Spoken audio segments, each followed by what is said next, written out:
o exercício número 7, certo?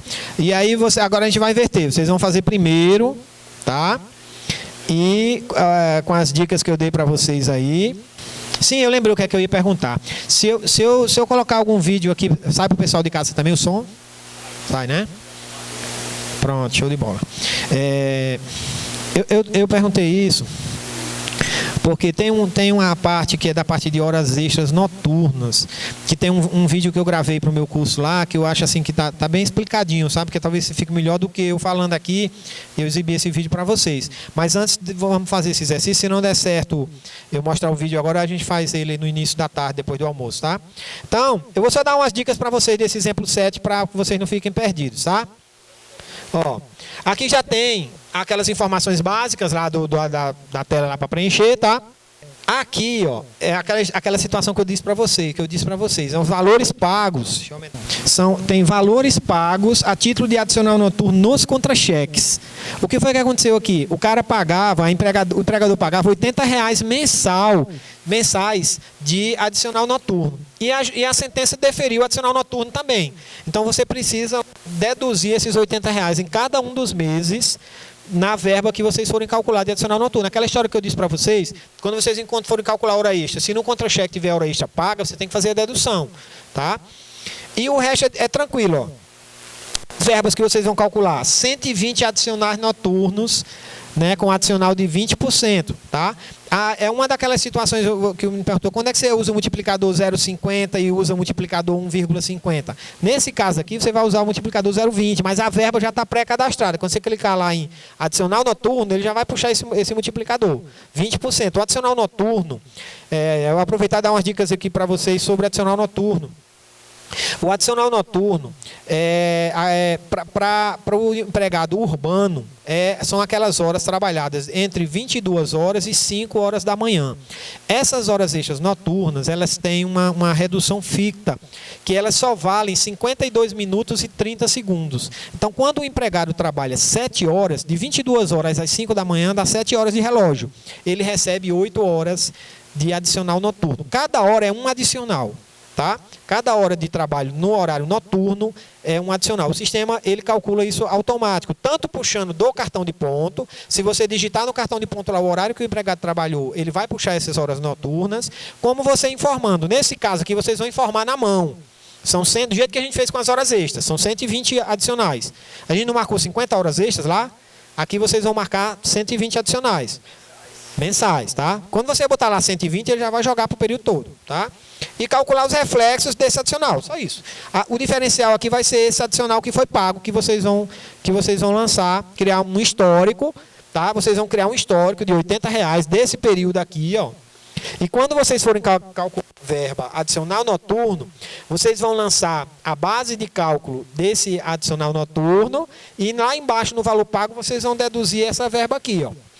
Qual vai ser a base de cálculo desse adicional noturno? Aqui, ó, ele mandou preencher o campo última remuneração. Quando você preenche esse campo última remuneração, ele cria um histórico automaticamente do valor de 1.600 no período todinho. Então, vocês não vão precisar criar um histórico manualmente. Vocês só precisam fazer uma alteração. Quando vocês preencherem esse campo lá daquela tela de parâmetros do cálculo, quando você tem dois campinhos lá, né? Um é última remuneração e o outro é maior remuneração. Maior remuneração é para efeito das verbas rescisórias. E última remuneração, ele cria um histórico. A única alteração que vocês precisam fazer nesse histórico é tirar a previdência. Porque ele, por padrão, quando você preenche esse campo, ele cria um histórico lá e já marca que tem incidência de previdência. E a gente não usa essa previdência sobre salários pagos, como eu já disse para vocês. Tranquilo? Então, vocês vão fazer o quê? Quando vocês preencherem esse campo aqui, vocês não vão precisar criar histórico. Quando vocês criarem um adicional noturno, vocês vão puxar esse histórico aqui, ó, última remuneração, que ele vai ser criado automaticamente. Lá no histórico, é só desmarcar lá em cima. Aí ele apaga tudinho. Isso. Quando você preenche o campo última remuneração, ele cria um histórico. E se eu quiser excluir esse histórico, ele só exclui se você limpar o campo lá. Não adianta você clicar em excluir lá e você também não consegue alterar ele, como a gente faz com o campo, com o histórico normal. Você que a gente fez a alteração aí dos meses, você não consegue mais fazer. Tranquilo? Dá para fazer? Isso, lá naquele campo pago, lá embaixo. Você cria um histórico desse R$80, tá? E lá embaixo você vai fazer a dedução, naquela parte que tem na verba, valor pago. Aqui, ó. Quer que eu mostre aqui? Ó, nesse cálculo que a gente fez agora, aqui, ó, em verba, em horas extras, a tela vai ser muito parecida com isso, ó, com essa. Só que aqui, em vez de salário pago, vai ser adicional noturno pago, do histórico que você vai criar. E aqui em cima, em vez de... Aqui, ó, no valor pago, vai ser o adicional noturno pago. E aqui em cima vai ser a última remuneração, que você vai preencher lá no campo e ele vai criar um histórico. Vocês entenderam? É o quê? Um adicional noturno, o cálculo de um adicional noturno com a dedução de um valor pago. Isso é muito comum em horas extras. A gente calcular as horas extras e deduzir aquelas horas extras que estão lá no contra-cheque. Então, esse adicional noturno que a gente vai lançar é aquilo que o reclamante recebeu, o empregador só pagava R$80 para o cara. Tá? Uma questão aí é assim, nesse exemplo eles não dizem se esse R$80 era proporcionalizado ou não. Nós vamos partir do princípio que ele pagava esses R$80 independente do empregado ter trabalhado 15 dias, 20 dias, ele pagava R$80, tá certo? Então, os R$80 é R$80 por mês, não é proporcionalizado. Então, quando vocês forem calcular o adicional noturno, vocês proporcionalizam, mas o pago vocês não proporcionalizam, foi R$80 mesmo. O risco disso é ter algum mês que fique negativo, né? Porque às vezes o calculado dá menos do que o... Mas vamos partir desse princípio, não proporcionalizem o adicional noturno pago. Foi R$80 mesmo, independente do cara ter trabalhado 5 dias, 10 dias, 20 dias. Alguma dúvida? Sim. Ele me perguntou como é que a gente duplica e deleta um cálculo. Para duplicar, você vem buscar cálculo. Então, se você não preencher nada aqui e clicar em buscar, ele vai jogar todos os cálculos que você tiver. Aqui, ó. Ele joga todos, eu só cliquei aqui, não preenchi nada. Se você quiser pesquisar pelo número, pelo nome do reclamante, do reclamado, se você tiver preenchido essas informações, quando você clica aqui em buscar, ele vai aparecer aqui. Aí tem 2 ícones aqui, ó. Esse daqui amarelinho, laranja, você abre o cálculo para você fazer adições. E esse daqui você duplica, tá? Para excluir um cálculo, ele tem que estar aberto, tá? Então, por exemplo, eu vou abrir esse cálculo aqui, ó. Para excluir, aqui no menu operações, tem a opção, ó. Excluir. Então, você só consegue excluir um cálculo se ele estiver aberto. Você só consegue importar um cálculo se não tiver cálculo aberto. Você só consegue exportar se tiver aberto. Entenderam? Às vezes pode não aparecer aqui a situação se você quer importar, duplicar alguma coisa, porque tem algumas situações que só funcionam se o cálculo estiver aberto, outras se o cálculo estiver fechado. Tá? Porque quando você vai importar, você tem que estar tudo fechado, o cálculo tem que estar fechado. Para importar, você tem que estar com a situação assim, ó. Para importar, você tem que estar assim. Para exportar, tem que abrir o cálculo que você quer exportar. Entenderam? Tá, mas assim, você deve exportar. Tá? Exportar, você vem, abre o cálculo, porque aquela pasta ponto dados não vai funcionar se for a mesma versão. Por exemplo, vocês fizeram esses cálculos aí, se você copiar essa pasta ponto dados e chegar em casa, instalarem lá no computador de casa e pegar essa pasta ponto dados e colar lá, ele vai transportar todos esses cálculos que vocês fizeram aqui, porque é a mesma versão. Mas quando eles instalam a nova versão, pelo menos dessas últimas para cá, porque eu acho que eles criaram outras tabelas no banco de dados, por isso que não funciona, entendeu? Se as alterações daqui para frente que eles fizerem nas versões não mexer no banco de dados, vocês, por exemplo, vocês têm lá 50 cálculos feitos, saiu uma versão nova, tá? Vocês copiando aquela pasta, essa pasta aqui, ó. Vocês copiando essa pasta aqui, ó, ponto dados, para a nova versão, pode ser que funcione, se na versão nova que eles criaram, eles não tiverem alterado alguma coisa no banco de dados. Entendeu? Teve algumas versões que isso funcionou. Eu peguei essa pasta aqui, tinha lá 80 cálculos feitos, eu peguei essa pasta, copiei e colei em cima da versão nova e ele transportou todos os cálculos. Então, se for na mesma versão, vai funcionar. Se você tiver, por exemplo, vai copiar daqui lá para sua casa ou para o seu trabalho, você consegue copiar. Por isso que é bom sempre sair uma versão, você transportar todos os cálculos, para você não ficar, né, com esse... E salvar também, fazer backup, viu? Porque se der um problema no computador, vocês perdem todos os cálculos. É importantíssimo o backup de vocês, no mínimo, fazer isso, copiar essa pasta para uma pasta, né, para um banco de dados, alguma coisa assim, para um pendrive, para não ter perigo, porque é uma versão offline aqui. Se sua máquina pifar, um abraço. Beleza aí? Tranquilo com o exercício? Ó, não aparece mais aqui a cota parte do reclamante para descontar dele. Não aparece mais aqui para descontar dele. O que eu confundi foi o seguinte, foi com relação aos honorários.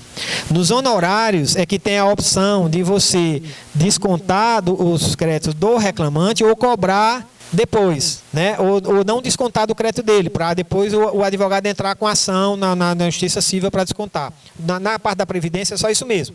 Ou você desconta, ou você não desconta a cota parte do reclamante, aqui na parte da Previdência.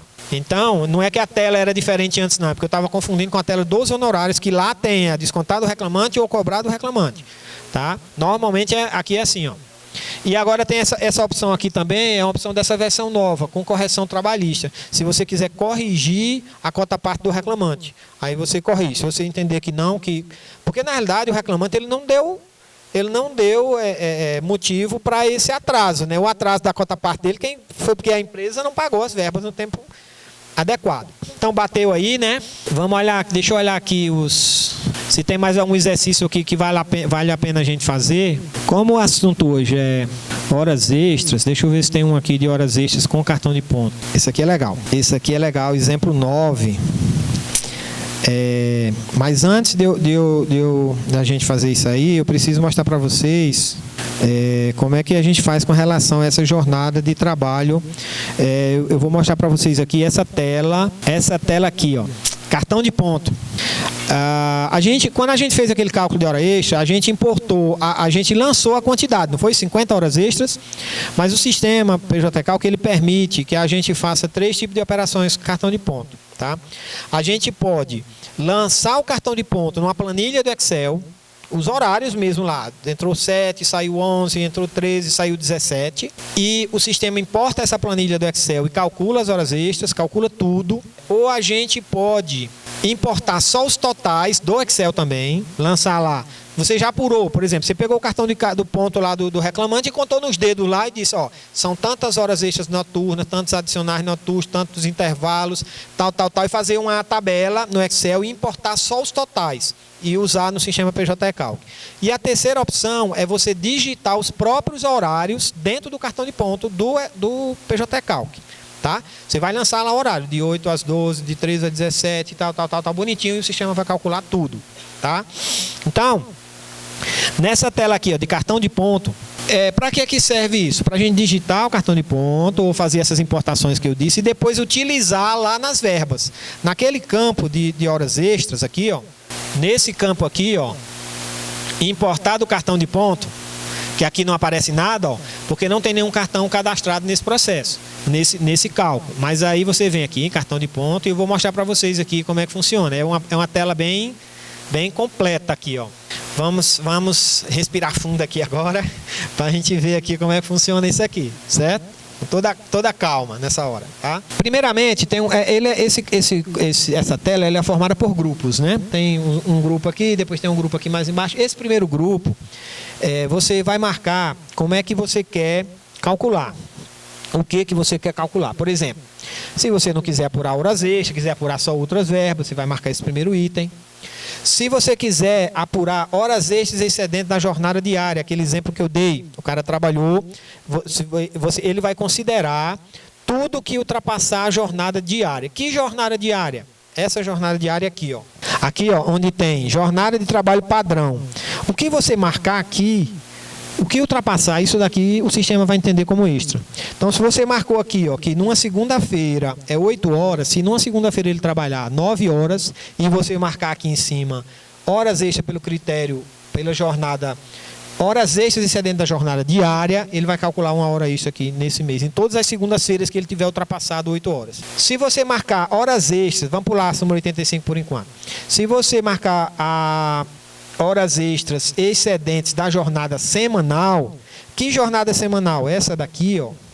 O que ultrapassar 44 horas semanais é que ele vai calcular. Se ele ultrapassar aqui 9, mas não ultrapassar aqui, ele não vai calcular horas extras. Tranquilo?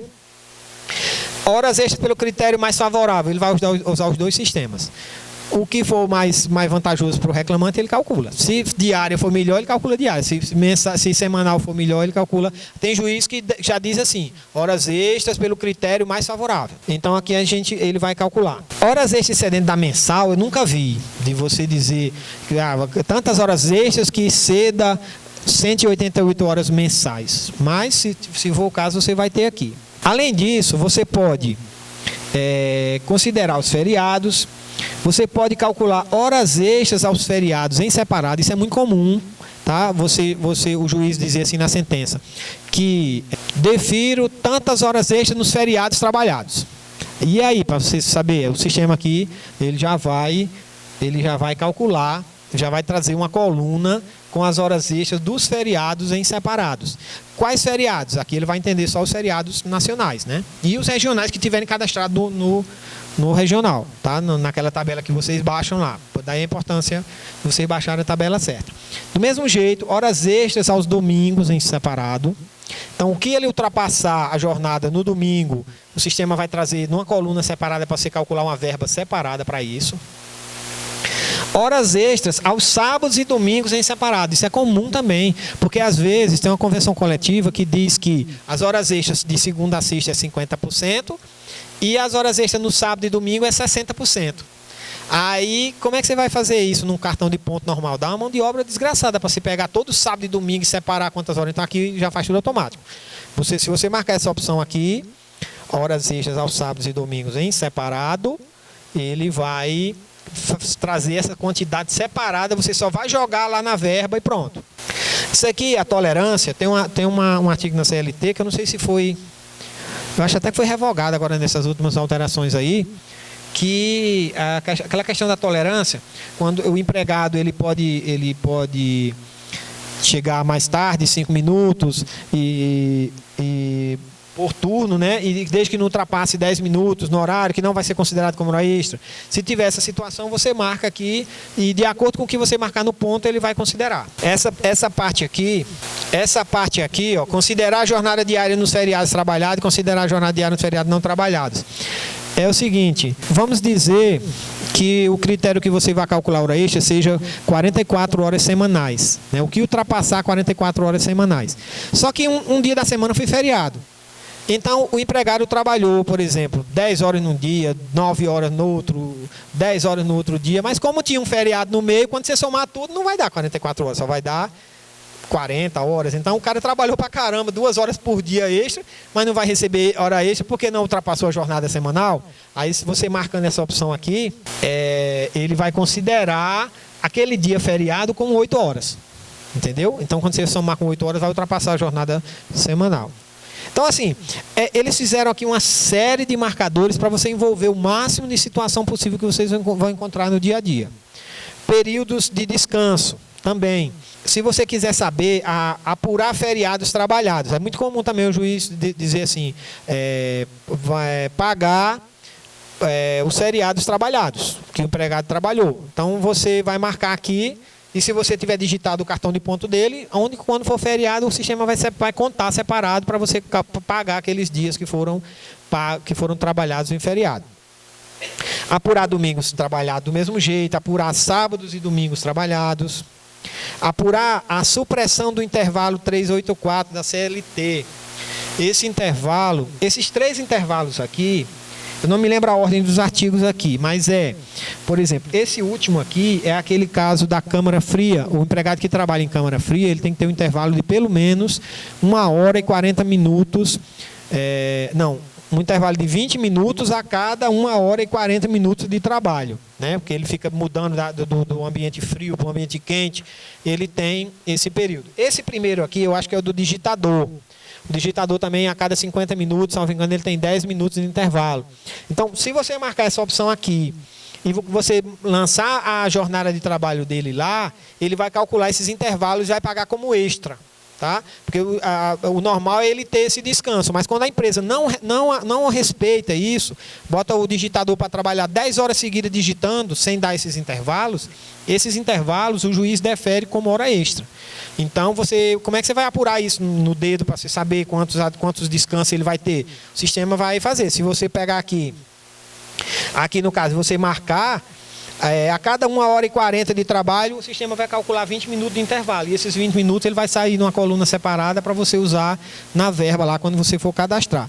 Então, essa parte de períodos de descanso, esse outro aqui, esse 72, eu acho que é aquele intervalo do descanso da mulher, né? O pessoal chama de intervalo para o batom, né? Que a mulher quando vai fazer hora extra, né? Isso foi retirado já da legislação de uma súmula. Quando a mulher vai fazer hora extra, ela teria que ter um descanso de 15 minutos antes de iniciar a jornada de trabalho, de hora extra. Aí ainda tem algumas sentenças que tem isso, o TRT3, eu acho que ele trabalha com isso. Aí isso aqui ele calcula esse intervalo também. Quando tiver hora extra, ele calcula esses 15 minutos da mulher. Se não tiver sido respeitado, ele calcula aqui. Aqui são os intervalos mais utilizados, que é o intervalo interjornada e o intervalo intrajornada.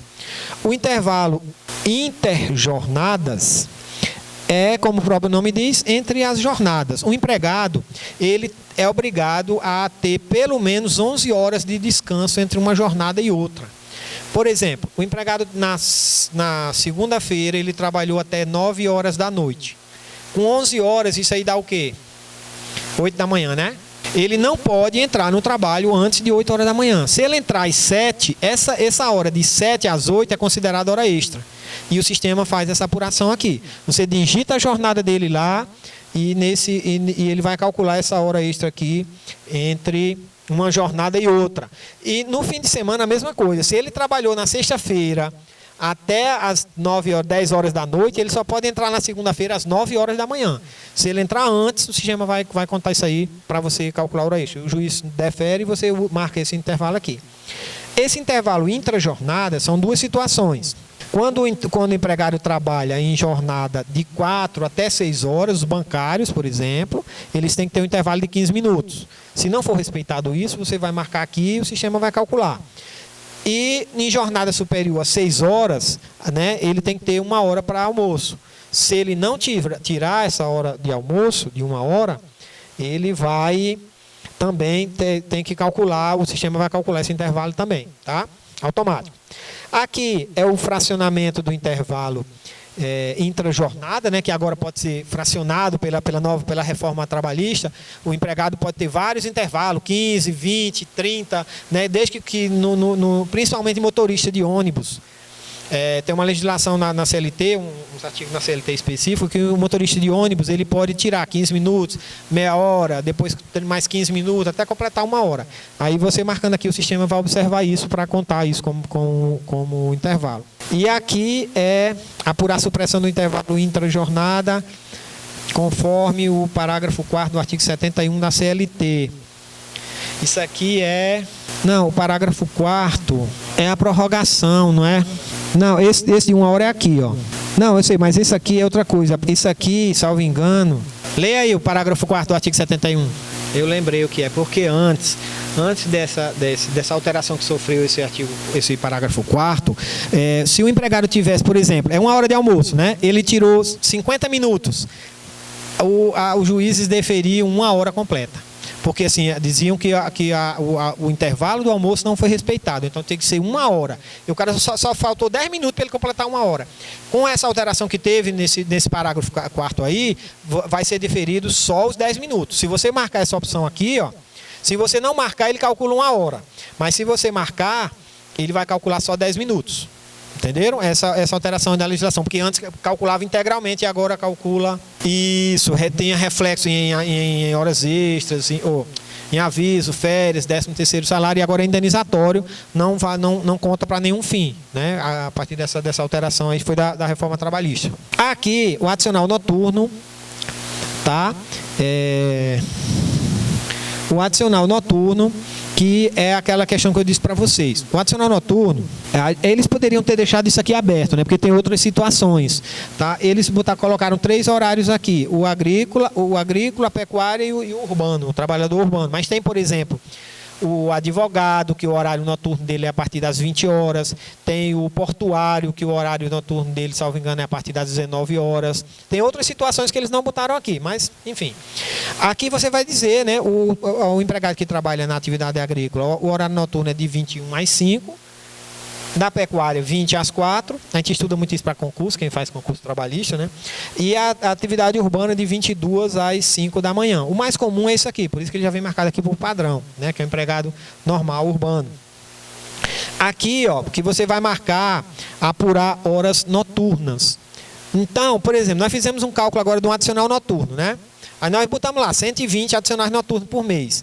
Mas se a gente fosse importar isso de um cartão de ponto, onde era que a gente marcaria? Aqui, ó. É aqui que entra o adicional noturno. Por quê? Porque cada hora noturna é um adicional noturno. Então, se eu marcar isso daqui, ele vai gerar uma coluna de adicional noturno e eu vou utilizar essa coluna lá na verba. Tá? Aqui, apurar horas extras noturnas, só fica marcado se você marcar aqui. E também se for o critério diário, né? Porque se você marcar um critério semanal, ele não vai saber como é que você vai calcular a hora extra noturna num critério semanal, tá? Isso daqui, ó, considerar a redução ficta da hora noturna, aquela história que eu falei para vocês. Uma hora noturna, ela só vale 52 minutos e 30 segundos. Mas tem alguns empregados que não tem isso. O empregado o petroleiro não tem redução da hora ficta, noturna, e o rurícola também, o empregado rural, ele não tem essa redução da jornada, da redução ficta. Se você deixar marcado aqui, ele vai considerar cada hora trabalhada como 52 minutos e 30 segundos, vai dar mais horas noturnas, tá? Isso aqui, horário prorrogado, súmula 60 do TST, o que é isso aqui? Vamos dizer que o empregado entre para trabalhar às 22 horas e até 5 horas da manhã é hora noturna. Concordam? Por isso aqui, ó, até 5 horas da manhã é hora noturna. E se ele for até às 7, essas outras 2 horas não são mais noturnas, já é de dia, né? Mas aí o entendimento dessa súmula 60 é que essas horas também são noturnas. Pelo desgaste, o cara já trabalhou a noite inteira, vai trabalhar mais 2 horas e essas 2 horas não são noturnas. Então, se você marcar aqui, ó, horário prorrogado, ele vai, essas horas que ultrapassarem essa hora aqui, essa quinta hora, essas 5 horas da manhã aqui, ou 4 ou 5, vai ser considerado também como hora noturna. E esse daqui, horário prorrogação, isso aqui, né? Aqui, forçar a prorrogação, porque essa súmula aqui, ela diz que esse horário, depois das 5 horas, só é considerado noturno se ele tiver entrado aqui, ó, às 22 horas. Se ele tiver entrado às 23, ou seja, ele não trabalhou a jornada toda noturna, ele não tem direito a essa prorrogação. Essa súmula 60 diz isso. Mas já tem um entendimento jurisprudencial também que mesmo que ele tenha entrado meia-noite, 1 hora da manhã, essa hora também é noturna. A partir das 5. Por isso que tem isso aqui, ó, forçar a prorrogação. Então, se você encontrar na sentença dizendo assim, que embora o empregado não tenha trabalhado a jornada integralmente no horário noturno, ele deve receber essas horas depois das 5 devem ser noturnas. Então, você marca isso aqui, ó, forçar a prorrogação. Então, nos dias em que ele não tiver trabalhado integralmente, o sistema vai calcular. Agora, para a gente completar, a gente vai falar sobre escala. Preenchimento de jornada. É muito comum a gente encontrar os cálculos, principalmente de segurança. O que mais? Bombeiro civil. Não sei se aqui em Brasília tem bastante bombeiro civil. Eles trabalham numa jornada 12 por 36. O que é isso? Eles trabalham dia sim, dia não, né? Eles trabalham, normalmente é o quê? Eles entram 19 horas até às 7 horas da manhã. Aí passa 36 horas sem trabalhar. Aí, por coincidência, o próximo turno dele vai ser exatamente 19 horas. Ele trabalhou na segunda-feira. Entrou 19 horas, saiu nas 7 horas da manhã da terça. Aí ele vai voltar na quarta-feira de novo, 19 horas. Então é um dia sim, dia não. Ele trabalha 15 dias no mês, tá? E aí, como é que a gente vai lançar isso no sistema?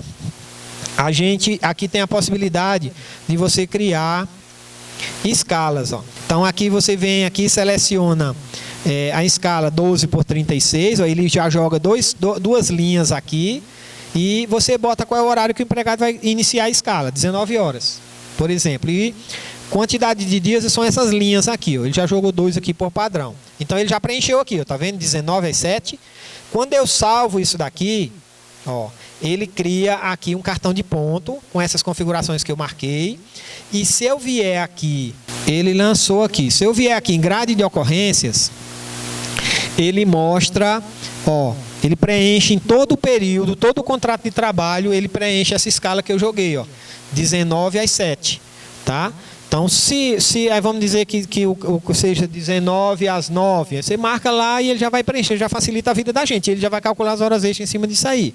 Você só vai precisar definir quais são os parâmetros. Se é o que ultrapassar a 12ª, se é o que ultrapassar a 8ª, porque às vezes a pessoa trabalha nessa escala aí e o juiz diz, não, essa escala não é válida, o que tiver passado da 8ª hora, ele vai ser pago como extra.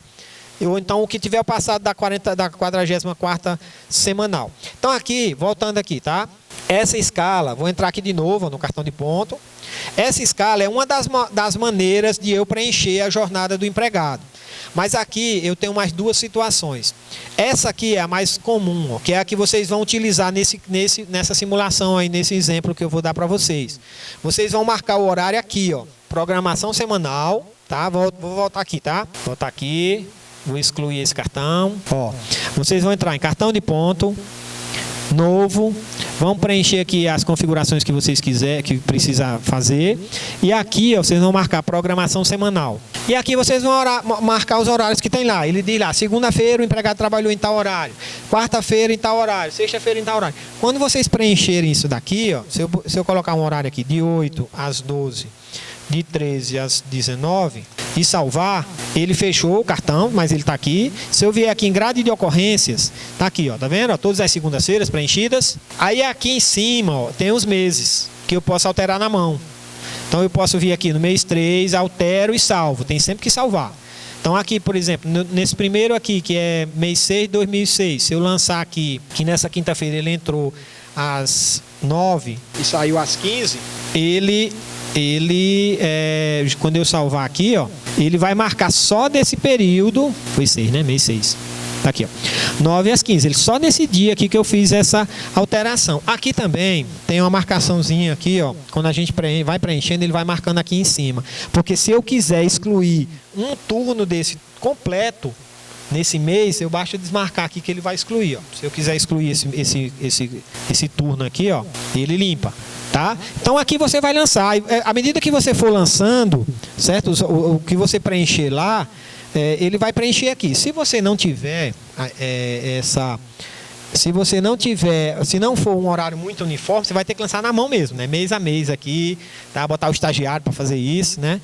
Chegou a hora de escravizar o bichinho, né? Aí você vai lançar tudinho aqui, né? Os períodos, e o sistema, com base nessa jornada que você está lançando aqui, ele vai calcular quantas horas extras são. Tem na internet, eu não sei, eu acho que no meu canal lá tem também, tem uma aula lá que eu não lembro mais qual é, que tem uns aplicativozinhos que facilita essa digitação aqui, sabe? Você pega lá, coloca assim um horário e ele vem aqui, num minuto ele preenche isso aqui tudinho, sabe? Mas eu não me lembro mais qual é a aula, nem, eu sei que tem lá numa das aulas, assistam todas, que uma delas você vai chegar lá que vai ter essa automação lá, que é uns aplicativos que o pessoal criou na internet para facilitar isso aí. Então, assim, nesse exemplo aí, vocês vão fazer isso, né? Criar um cartão de ponto, lançar os horários que ele diz aí. Aí a outra questão, onde é que eu vou utilizar esse cartão de ponto? Eu digitei aí, onde é que eu vou? Você vindo aqui, ó, em visualizar cartão, ele aparece essa tela aqui, ó. Aqui embaixo é aquela história que eu falei para vocês de você puxar do Excel. Tá? Se você quiser puxar do Excel, tem aqui um arquivo de exemplo para você importar aqui, ó, tá vendo? Importar valores do cartão de ponto a partir de arquivo externo. Se você quiser apurar essa situação que eu digitei, aí você vem aqui, ó, apurar cartão de ponto. Aí, dependendo esse cálculo, ele vai demorar, porque esse cálculo é de 2006, né, até... Então ele vai demorar bastante, vai demorar um pouquinho aí. Aí ele tá processando aí, ele já vai me dizer, dependendo do que eu tiver marcado lá no cartão de ponto, naquela questão que eu estava mostrando para vocês, apurar intervalo, apurar hora extra, apurar não sei o que, dependendo do que eu tiver marcado lá, ele vai mostrar uma coluna para cada coisa. Foi mal ter escolhido um cálculo muito longo, né, para calcular. CSV. Sempre é meio chatinho essa importação, porque geralmente dá erro. Quando você salva aí, pronto, tá aqui, ó. Olha só, aqui é o cartão de ponto, tá, ó. De acordo com aquelas anotações que eu fiz lá, ele joga as colunas aqui, ó, tá vendo? Ó? Horas extras trabalhadas, horas extras. Então, se eu for calcular horas extras, eu vou utilizar essa coluna aqui, ó. Tá? Horas extras, tem dias trabalhados. É porque eu não marquei nada lá, né, para apurar intervalo e tal, mas se eu tivesse marcado ele ia aparecer aqui. Mas aí quando eu for criar a verba, ó, Naquela verba adicional noturno que a gente criou, se eu quisesse importar do cartão de ponto, eu poderia vir aqui, ó, quantidade, eu não tinha botado 120, eu poderia vir aqui, importar do cartão de ponto, ó, aí ele mostra as colunas, as mesmas colunas que apareceu naquele relatório, aparece aqui, ó. Aí você vem e coloca aqui, por exemplo, horas extras. Pronto. Qual é a conta? E clica no maisinho, ó. Qual é a conta que o sistema vai fazer aqui? Qual é a conta que o sistema vai fazer aqui?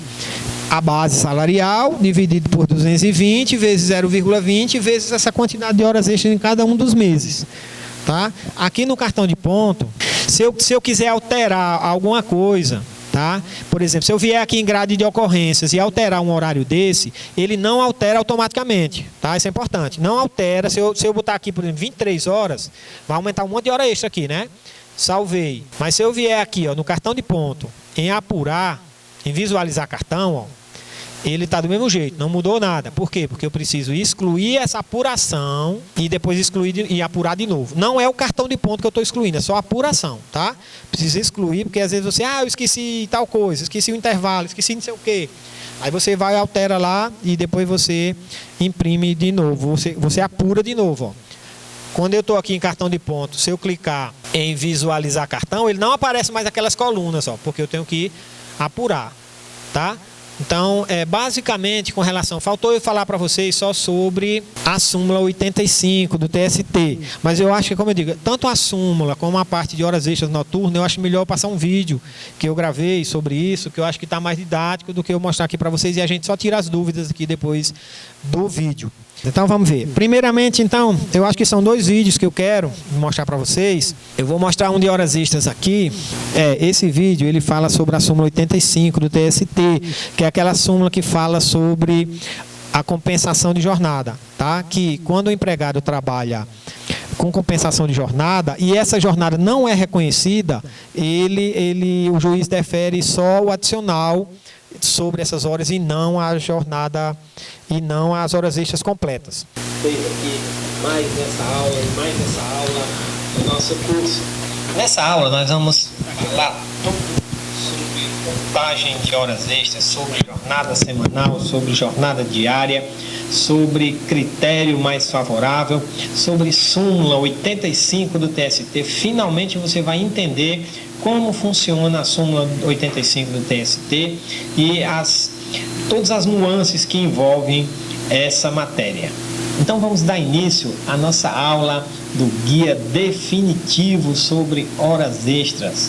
Nessa aula você vai aprender tudo sobre critério diário de contagem de horas extras, critério semanal, o que é critério mais favorável, como funciona a súmula do 85 do TST e todas as nuances que envolvem essa contagem. Nós vamos fazer várias simulações aqui para que você realmente compreenda de forma definitiva como é que funciona essa questão das horas extras, da contagem de horas extras.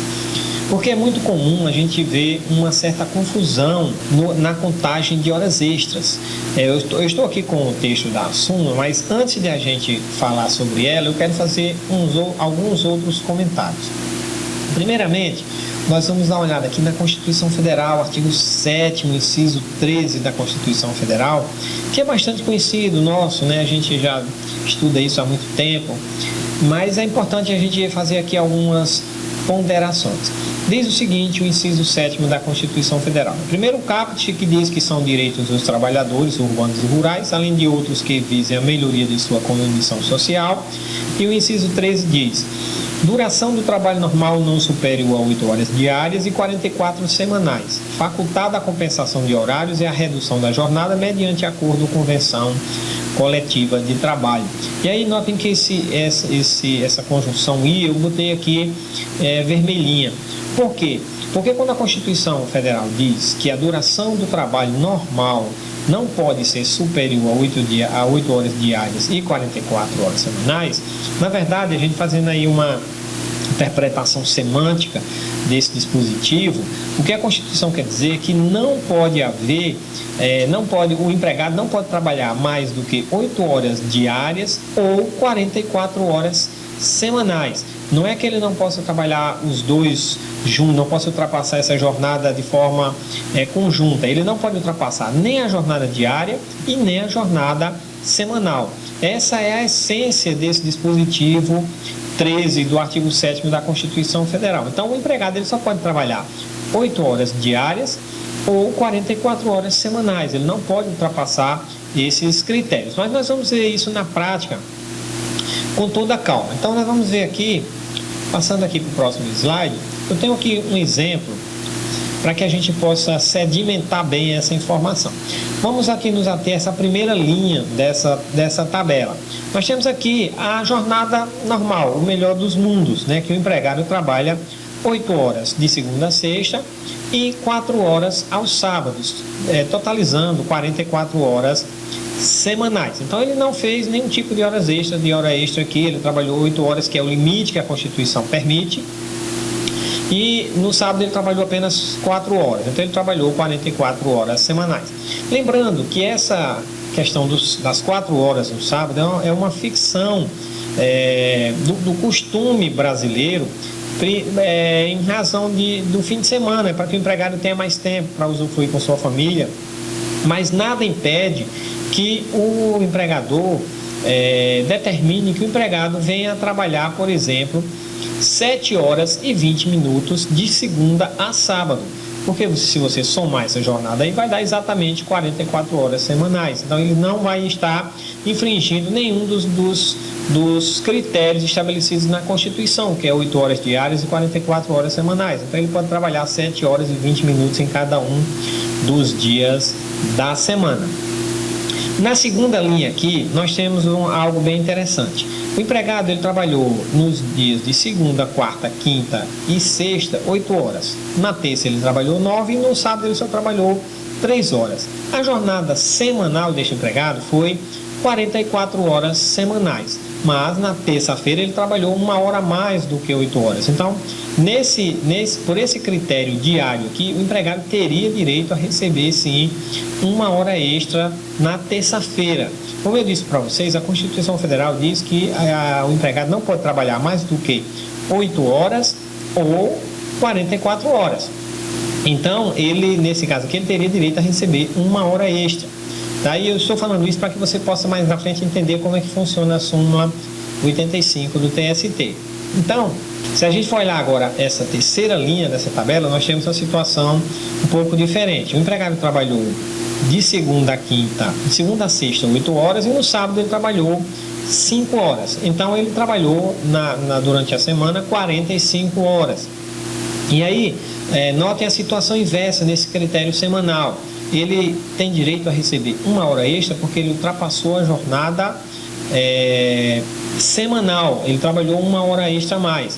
Mas se você for considerar o critério diário, em nenhum dos dias da semana, de segunda a sábado, em nenhum dos dias ele trabalhou mais do que 8 horas. Então ele não desrespeitou a condição da Constituição Federal que diz que o empregado não pode trabalhar mais do que 8 horas. Ele não trabalhou 8 horas em nenhum dos dias, mas ele ultrapassou a jornada semanal. Daí porque eu digo que no inciso da Constituição Federal, no inciso 13, aquele I, aquela conjunção I, na realidade a gente deve entender como ou. Ele não pode ultrapassar nem a jornada diária e nem a jornada semanal. Nesse caso aqui ele ultrapassou a jornada semanal e trabalhou 1 hora a mais do que o permitido na Constituição Federal. Traçadas essas premissas, vamos para mais uma tabela aqui, bem parecida com essa daí, mas que dá para a gente ter uma noção agora do que é o critério mais favorável, o que é essa questão da jornada semanal, da jornada diária. Nós temos aqui na primeira linha que o empregado trabalhou 46 horas semanais, ou seja, ele trabalhou de segunda a sexta às 8 horas normais e no sábado ele trabalhou 6 horas. Então aí se a gente for considerar também o critério diário, ele não trabalhou ele não fez nenhum dos dias ele trabalhou mais do que 8 horas. Ele trabalhou no sábado 6 horas e nos demais dias trabalhou 8 horas. Então ele tem um total de 46 horas semanais. Ele trabalhou 2 horas extras considerando o critério semanal. E se a gente for ver na segunda linha, aconteceu o inverso. Na terça-feira ele trabalhou 1 hora a mais, né? Ele trabalhou 9 horas. Nos demais dias ele não ultrapassou a jornada diária dele. Então, na contagem semanal, ele só trabalhou 44 horas. Mas na terça-feira ele trabalhou 1 hora a mais, né? Então aí a gente vê que essa hora extra a mais da terça-feira deve ser paga como extra, tá? E o que é o critério mais favorável?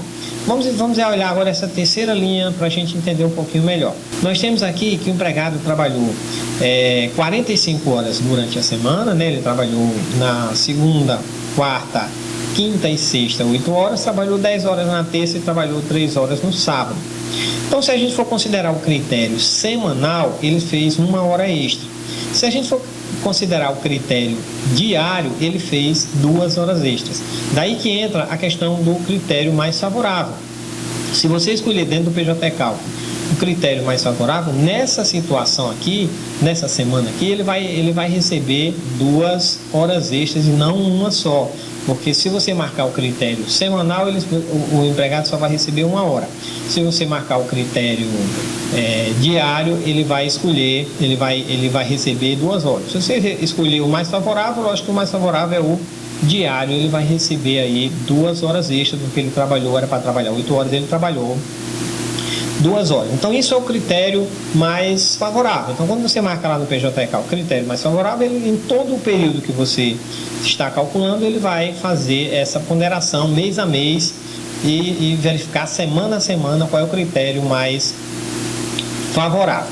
Espero que tenha ficado claro isso para você. Agora, nós vamos voltar lá no texto da súmula para a gente dar uma olhada nela com mais calma, né? O que é que diz essa súmula final, né? Por que ela nos causa tanta preocupação, tanto pavor na hora de calcular, fazer um cálculo com a súmula 85 do TST? Vamos ler ela aqui com toda a calma. Ela diz o seguinte: no inciso 1º, a compensação de jornada de trabalho deve ser ajustada por acordo individual escrito, acordo coletivo ou convenção coletiva. Beleza, aí está dando só os parâmetros, os critérios, né? Quais são os critérios objetivos que a gente deve ter para que a compensação de jornada seja aceita. A compensação de jornada é exatamente isso: o empregado trabalhar mais em um dia para não trabalhar no dia seguinte, ou trabalhar mais um dia e trabalhar menos no dia seguinte. O item 2 diz o seguinte: o acordo individual para compensação de horas é válido, salvo se houver norma coletiva em sentido contrário. Ainda está falando também da parte formal da compensação de jornada. Esse item 3 é o que a gente realmente, a partir do item 3, é que a gente merece mais a nossa atenção, que diz o seguinte: o mero não atendimento das exigências legais para a compensação de jornada, inclusive quando encetada mediante acordo tácito, não implica a repetição do pagamento das horas excedentes à jornada normal diária, senão dilatada a jornada máxima semanal, sendo devido apenas o respectivo adicional. Isso é cheia quando ele ultrapassar a jornada diária. Então, se a gente voltar aqui rapidamente, aqui, só nessa tela aqui, por exemplo, nessa segunda linha que ele trabalhou 9 horas, se essa hora que ele trabalhou a mais foi em razão da compensação de jornada, que ficou acertado que naquele dia ele trabalharia 1 hora a mais e que essa jornada, essa compensação, por algum problema, por a falta de algum requisito não está valendo, essa hora aí que ele trabalhou a mais, ele não teria direito a receber como hora extra normal. Ele receberia apenas o adicional de 50%. Só para a gente sedimentar mais essa ideia aqui desse item 3. Então, o que esse item 3 diz? Que quando o empregado ultrapassar a jornada diária dele, mas ficar dentro daquilo que foi ajustado na compensação da jornada, ele não deve receber a hora extra cheia, ele deve receber apenas o adicional. Mas nós vamos entender isso na prática daqui a pouquinho. O item 4, ele diz praticamente a mesma coisa. A prestação de horas extras habituais descaracteriza o acordo de compensação de jornada. Nessa hipótese, as horas que ultrapassarem a jornada semanal normal deverão ser pagas como horas extraordinárias, enquanto aquelas destinadas à compensação deverá ser paga apenas o adicional. A diferença do item 3 para o item 4 é só no motivo. É que o motivo do item 4 é a prestação de horas extras habituais. Se há habitualidade na prestação de horas extras, toda semana o empregado faz horas extras, todo mês, todo ano, direto, nesse caso não há uma compensação de jornada. O empregado trabalha horas extras continuamente. Então, o item 4 diz isso: quando essa prestação habitual de horas extras descaracteriza a jornada a compensação de jornada. E aí entra também nesse mesmo critério de que as horas da compensação o empregado recebe só o adicional, e nas horas que ultrapassar a jornada semanal ele recebe a hora extra cheia. O item 5 diz: as disposições contidas nesta súmula não se aplicam ao regime compensatório na modalidade banco de horas, que somente pode ser instituído por negociação coletiva. E o item 6 diz: não é válido acordo de compensação de jornada em atividade insalubre, ainda que estipulada em norma coletiva, seja necessária inspeção prévia e permissão da autoridade competente. Então, os itens que nos interessam são os itens 3 e 4 dessa súmula, que eles dizem a mesma coisa, só muda o motivo. O primeiro é porque as exigências legais não foram atendidas, o segundo é porque as horas extras são habituais. Então, os critérios são os mesmos. Então agora vamos olhar aqui, dar uma estudada aqui na prática, para a gente tentar entender essa questão da súmula 85 do TST.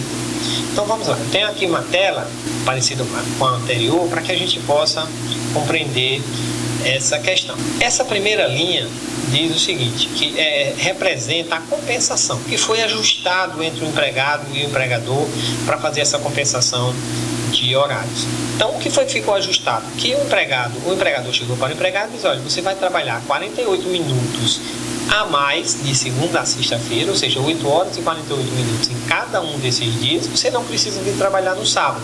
Por quê? Porque 8 horas e 48 minutos vezes 5 vai dar exatamente 44 horas semanais.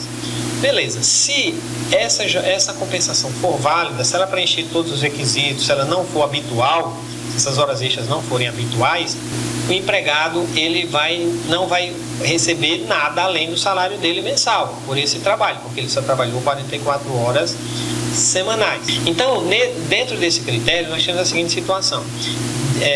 Em todos os dias, o empregado está autorizado pela legislação, pelo acordo de compensação, a trabalhar 48 horas, além das 8 horas que a Constituição admite. Então, a Constituição Federal diz que a gente só pode trabalhar 8 horas por dia, mas ele, em razão da compensação, ele pode trabalhar mais 48 minutos em cada um dia sem receber nada mais por isso. Então, somando aqui, a gente vai ter 4 horas trabalhadas nesse regime de compensação.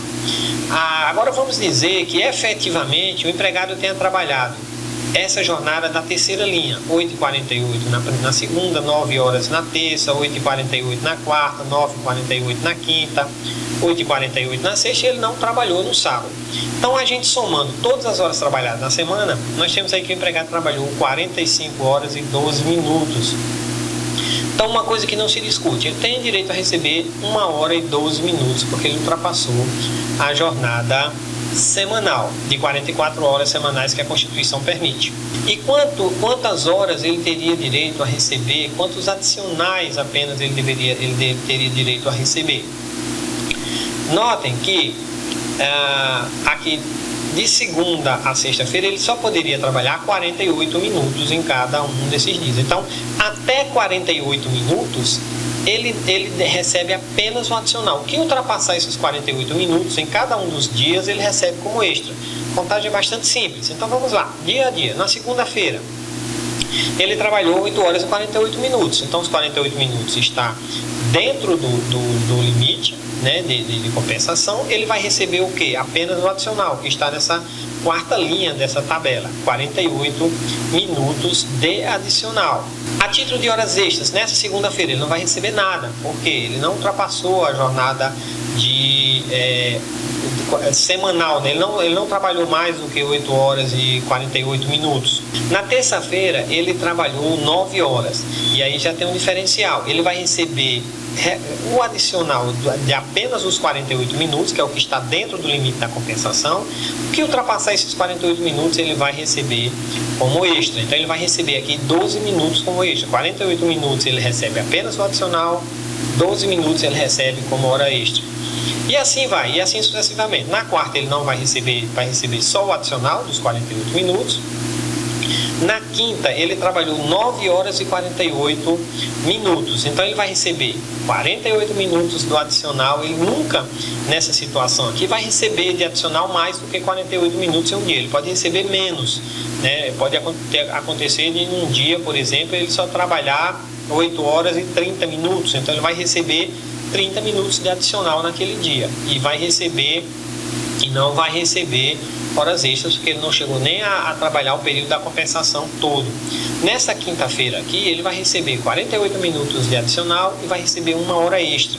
Aí a gente somar aqui na quinta, né, as horas extras da quinta com a terça, vai dar exatamente o total de horas extras que ele vai receber, que é 1h12. E se a gente somar todos os adicionais, vai dar exatamente 4 adicionais, que é o que ele vai receber. Ele poderia receber menos do que 4 adicionais? Sim, se em algum dia, por exemplo, ele tivesse trabalhado só 8h30, 8h40, ele receberia somente esses minutos que ficam dentro desse limite da compensação. Então, esse é o funcionamento da súmula 85 do TST. O empregado só recebe, algumas pessoas falam muito na questão do bis in idem, né? Como é que ocorre o bis in idem dentro da súmula 85? Seria se, por exemplo, numa dessas situações aqui, esses 48 minutos fossem pagos como horas extras também, completas. Aí sim a gente teria a questão do bis in idem, né? Porque ele estaria recebendo duas vezes, estaria recebendo por ter ultrapassado a jornada diária e por ter ultrapassado a jornada semanal. Eu espero que tenha ficado claro para você que essa súmula, o entendimento dela às vezes fica meio confuso, mas se a gente pensar sobre essa ótica aqui, talvez fique mais fácil para você. E dentro do sistema PJ-ECAL, como é que a gente faz essa configuração? Eu estou aqui com o PJ-ECAL aqui aberto, vamos entrar aqui no cartão de ponto, vamos entrar aqui na configuração e eu vou mostrar para vocês quais as configurações que a gente deve fazer aqui. Logicamente a gente deve marcar aqui horas extras conforme a súmula 85. Nesse campo você vai botar a quantidade de horas diárias que estão sendo compensadas. Nesse exemplo que a gente deu, a gente vai botar aqui o que? 48 minutos, tá? Então, o que ficar entre 8 horas, né, entre a jornada padrão dele e esses 48 minutos, ele vai receber apenas o adicional. Então, aqui nesse exemplo que a gente deu, a gente vai deixar marcado aqui no horário padrão do empregado, 8 horas de segunda a sábado. E a gente vai marcar aqui em cima 48 minutos, que é para que o sistema entenda que o que ultrapassar 8 horas até 48 minutos, até 8 horas e 48 minutos em cada uma das jornadas, o empregado vai receber apenas o adicional. E o que ultrapassar esses 48 minutos, desde que ultrapasse a jornada semanal, vai ser considerado horas extras. Então essa é a configuração que a gente vai fazer. Aqui embaixo a gente vai marcar e aqui na jornada padrão a gente vai marcar essa configuração. Algumas pessoas me perguntam também, né, por que a súmula, se você calcular as horas extras sem aplicar a súmula, dá somente o valor. Num exemplo desse aqui, que a gente estava utilizando, por exemplo aqui que deu 45 minutos, né, e 45 horas e 12 minutos, 1 hora e 12 minutos de horas extras, ele ainda vai receber o adicional pela compensação, né, nesses dias aqui que ele trabalhou aqui, no caso na terça-feira. Aliás, em todos os dias ele vai receber esse adicional. Então, por que quando a gente aplica a súmula é mais prejudicial para a empresa? Porque o empregado, essa compensação ela foi desconsiderada. Então, o empregado está tendo um desgaste dele trabalhar além do que a Constituição Federal permite, que são de 8 horas. Então, por isso que aplica-se a súmula, para que o empregado, apesar de ter ultrapassado essa jornada diária, ele não venha receber essa hora extra cheia, mas apenas o adicional, já que o acordo está válido assim em parte, né? Ele não preencheu os requisitos legais, né? Ou então ele está caracterizado por ser horas extras habituais, mas de alguma forma existia um acordo de compensação. Então, para compensar isso daí, não gerar esse bis in idem dele receber a jornada diária e a semanal, é que a jurisprudência criou a figura da súmula 85. Ok? Então é isso. Aquela hora extra porque a hora extra é algo excepcional, né? É no momento de necessidade que a empresa diz, você precisa trabalhar mais um pouco hoje porque tem tal coisa para fazer. Não é para fazer hora extra todo dia.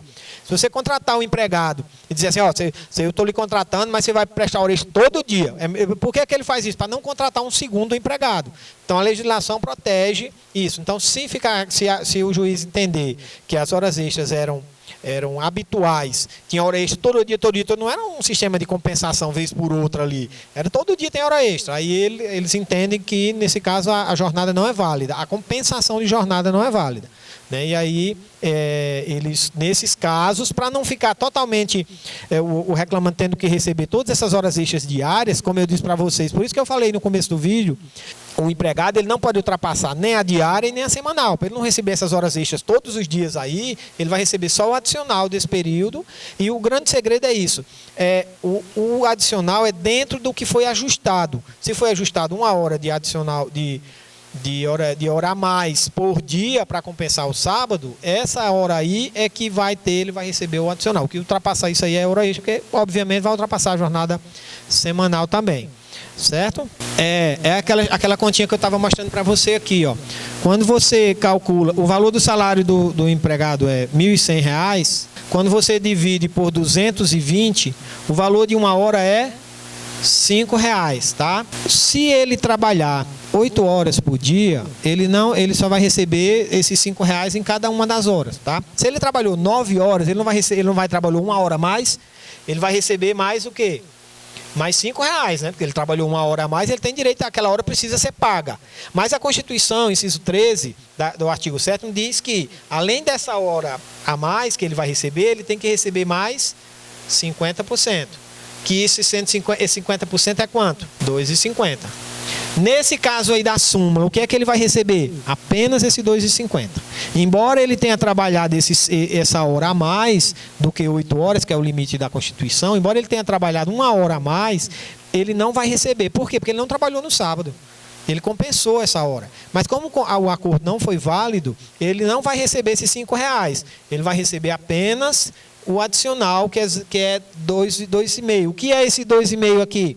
Naquela conta que a gente fez, 1.100 dividido por 220 vezes 1,5 vezes a quantidade de horas extras, esse adicional é isso daqui e o valor da hora extra é isso daqui. Então ele não vai receber esse 1,5, ele vai receber 0,5. Por isso que no PJE, cálculo, quando a gente escolhe adicional, eu escolhi sem querer naquela hora o adicional, aqui ó, eu vim aqui na verba, quando eu escolhi aqui expresso adicional de horas extras, ó, adicional de horas extras, ele só calcula 50% aqui, ó. Que eu peguei adicional noturno, foi? É porque ele fica aqui em cima, aqui. Ó, ele já joga o multiplicador 0,50, entendeu? Então, essa súmula diz isso, que o que ultrapassar, o que tiver dentro da compensação, ele recebe somente o adicional e não a hora extra cheia. É o mesmo caso dos comissionistas. Os comissionistas, a situação é o seguinte: quando você vai calcular as horas extras do comissionista, o comissionista puro, né, aquele que não tem salário fixo, só comissões, vamos dizer que num mês ele venda R$ 2.200. Tá? As comissões dele, isso aqui já o valor da comissão, não da venda, né? Do valor da comissão dele. Como é que a gente calcula a hora extra dele?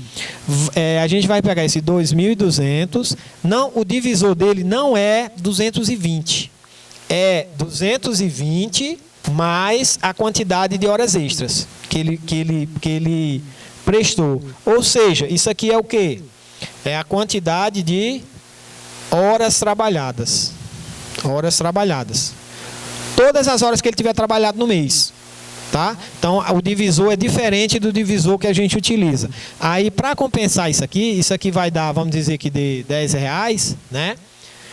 Aí você vai multiplicar pela quantidade de horas extras que ele fez e vai multiplicar por 0,5. O comissionista puro, aquele cara que é só comissionista, ele não recebe a hora extra cheia também como o empregado normal. O empregado normal ali a gente usaria um divisor menor, lembrando que em termos de horas extras, quanto menor o divisor, melhor para o reclamante, né?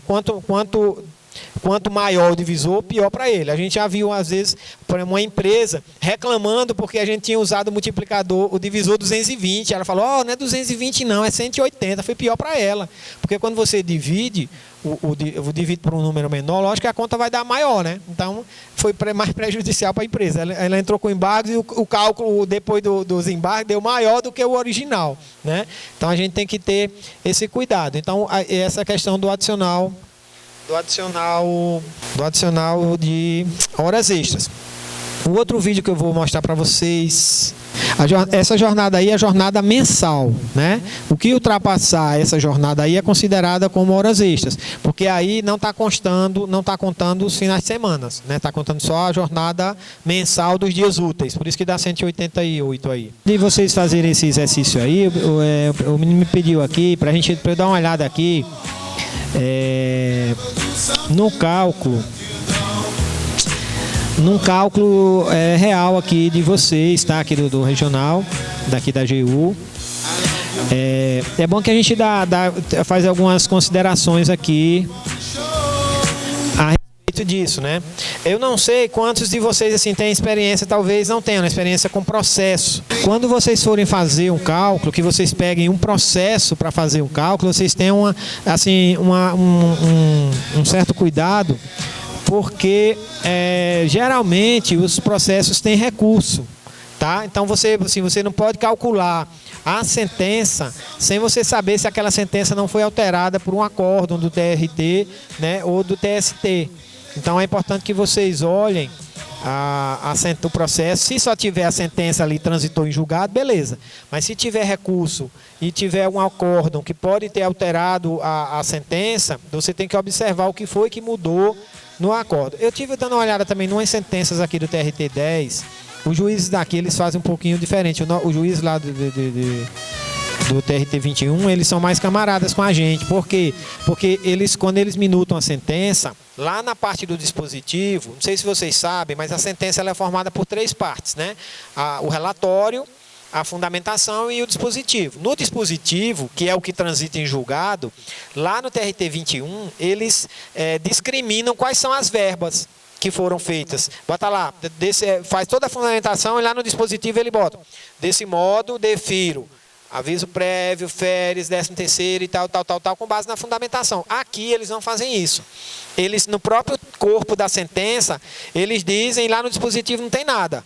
Ó, essa sentença, depende do juiz, né? Pronto, esse aqui não diz nada. Esse aqui, ó, se você for lá no dispositivo, nessa sentença, ele só diz assim, ó: pelo exposto, rejeita-se a preliminar de incompetência material e no mérito, julga-se procedente em parte o pedido para condenar as reclamadas, a segunda subsidiária, deve ser a União, né, a cumprirem as obrigações fixadas nos fundamentos acima, os quais integram esse dispositivo, tá? Então, as orientações para a gente fazer o cálculo estão na fundamentação da sentença e não no dispositivo, tá? Então, vamos dar uma olhadinha aqui nessa sentença. Ela tem recurso, mas vamos dar uma olhada aqui primeiro aqui na sentença, o que é que a gente pode aqui tirar para fins de cálculo, né? As informações que a gente pode tirar para fins de cálculo, tá? Então vamos lá, aqui o relatório, né, que ele conta a historinha do processo, não interessa para a gente. Aqui, incompetência material, são questões processuais, não interessa para a gente. A carência de ação também, revelia, pena de confissão, anotação de CTPS. No máximo aqui na parte da anotação de CTPS, às vezes serve para a gente saber qual é a data final do cálculo, do processo, entendeu? Porque se ela mandou anotar, a fazer essa anotação na CTPS aqui, por exemplo, ó, até o dia 11/10/2012, tá? Lembrando que no PJ-ECALC, quando você vai lançar o final do período do processo, né, do período de trabalho, você lança lá sem contar o aviso prévio, tá? Por quê? Porque o aviso prévio o próprio sistema vai projetar. Então você lança até o dia que a pessoa efetivamente trabalhou, tá? Por quê? Porque na CTPS do empregado é anotada a data considerando o aviso prévio. Mas para o PJ-ECALC a gente lança a data sem o aviso prévio, tá? Então, assim, para efeito aqui seria isso, 11/10/2012, né? Então, aqui, pronto, aí começou aqui, ó. Na inicial postula o autor o recebimento de parcelas rescisórias, né, de que foi dispensado sem justa causa. Aí ela vem aqui, dá uma fundamentação. Ante o atraso no acerto rescisório é devido à multa prevista no artigo 477. Ela já deu aqui a multa do artigo 477. Não há de se falar em multas convencionais em razão de atraso no acerto rescisório, porque algumas empresas elas pedem, além da multa do artigo 477, porque não foi pago o verba rescisória no prazo, pede as multas que constam em convenção coletiva, porque foi descumprido o contrato de trabalho. Mas aí normalmente o juiz não cai nessa aí, não, e só dá uma multa do 477 mesmo. Foi o caso aqui, ó. Aí ela diz, ó, é inaplicável o artigo 467 ante a razoável controvérsia, então não tem 467 pela sentença. Até agora só tem o que aqui? 477, né? Defere-se ao reclamante a multa de 40% sobre os depósitos do FGTS. Aqui é interessante, ó, nesse caso aqui não tem o cálculo do FGTS, é só a multa, né? Tá vendo? Ó? Só defere-se ao reclamante a multa de 40% sobre o depósito do FGTS, faz jus o reclamante aos tá aqui, os depósitos do FGTS, quanto ao período laborado, garantida a integralidade, inclusive quanto à multa de 40%. Tá? Então é tudo, né? Durante todo o contrato de trabalho, o FGTS mais 40%. Auxílio alimentação e vale transporte. Deferiu, né? Aqui ela diz assim, ó, na inicial postula o autor recebendo de 37 auxílio alimentação a razão de 592. Esses 592 aí é o valor total desses 37 auxílio alimentação. Então a gente pode lançar num valor só, não precisa você ir lançar mês a mês, tá? Pode ser lançado num valor só. E 37 dias de vale transporte no importe de 222. Isso aí também é o valor total. Como é que eu sei disso? Eu fui olhar lá na inicial e foi exatamente o que ele pediu na inicial, né? Aí aqui ele já fala da responsabilidade subsidiária. Então é um cálculo muito simples, né? O que foi que foi deferido aqui? A multa do 477, o FGTS, a multa do 477 e essas duas verbas, auxílio alimentação e auxílio e vale transporte, né? Aqui, ó, ela fala na forma da lei, né? A parte da correção monetária. Basicamente é isso. A dúvida deve ser. Aqui não deferiu, indeferiu. Ela indeferiu a multa do 477 aqui, ó. Aqui, ó, é inaplicável o artigo 467 da CLT. Depende muito do juiz, né? Tem uns juízes que escrevem mais, outros que escrevem menos, outros que, como eu digo. Eu vou mostrar para vocês aqui uma sentença lá do TRT 21. São os assistentes que fazem isso. Eles só conferem, assim, quando tem um tempo, porque eles já conhecem o posicionamento dele, né? Quando tem uma coisa mais polêmica, aí às vezes a juíza lá que eu trabalho, ela diz, não, essa sentença sou eu que vou fazer. Quando tem alguma coisa, por exemplo, um dano moral, uma coisa mais grave, ó. Essa sentença aqui é lá da vara que eu trabalho, certo? Ó, aqui, ó, é como é mais, assim, facilita a vida do calculista, né, ó. Aqui no final ela bota, ó, condenar a primeira reclamada e subsidiariamente a segunda ao pagamento de tais parcelas, ó. Você não precisa ficar lendo a sentença todinha, mas depende de juiz para juiz. Lá também tem juiz que tem umas sentenças mais concisas, né? Mas nesse caso aqui, ó, que é muito mais fácil. Ela diz até o saldo de salário, 11 dias, salário retido de setembro, gratificação natalina integral 2018, férias mais um terço, aí diz quais são os períodos, se é simples, se é em dobro. Dá toda a diretriz para a gente calcular, né? O que a gente vai acrescentar aí, ter mais assim uma questão de pensar um pouquinho, é a base de cálculo, né?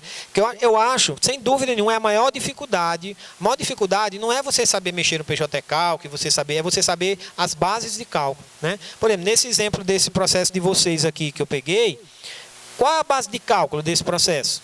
Nesse aqui, né? Qual que é a base de cálculo aqui? Na sentença não fala nada, né? Então, assim, você vai ter que ir lá na inicial, ver o que foi pedido. Ó, a sentença aqui, só para a gente marcar aqui, é na página 21, tá? Se vocês me lembrarem depois, para não ficar... na realidade, a inicial, ele está no outro arquivo que ele me mandou. Ó, aqui a inicial, pelo reclamante aqui, o valor do salário é 956,62, né?